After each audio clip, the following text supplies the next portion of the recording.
भाजपच्या खासदार आणि केंद्रीय राज्यमंत्री असलेल्या रक्षा खडसे यांच्याच मुलीला आता टवाळखोरांनी जी आहे ती छेड काढलेली आहे आणि त्यासाठी न्याय मागण्यासाठी रक्षा खडसेंना पोलीस स्टेशनला जाऊन बसावं लागतंय।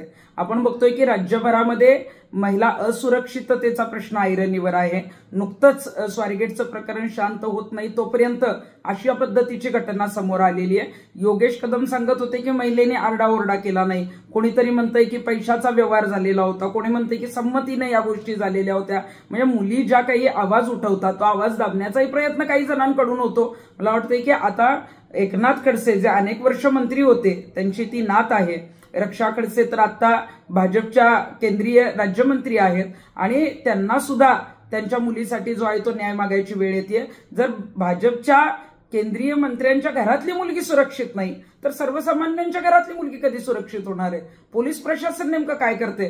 पोलिसांचा गुन्हेगारांवरचा वचक पूर्णपणे कमी झालेला आहे आणि गृहमंत्र्यांनी आता तरी शक्ती कायदा जो आहे त्याची अंमलबजावणी करणं गरजेचं आहे। आपल्या इथं अनेक कायदे आहेत, कडक आहेत, परंतु त्याची अंमलबजावणी पोलिसांकडून होत नाही।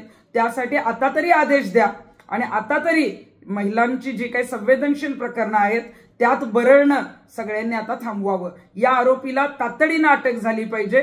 मंत्र्यांच्या घरची मुलगी असेल किंवा सर्वसामान्यांची घरची मुलगी असेल, कायदा सगळ्यांना समान आहे आणि त्या कायद्याची अंमलबजावणी जी आहे ती प्रत्येक प्रकरणात पोलिसांनी करणं गरजेचं आहे।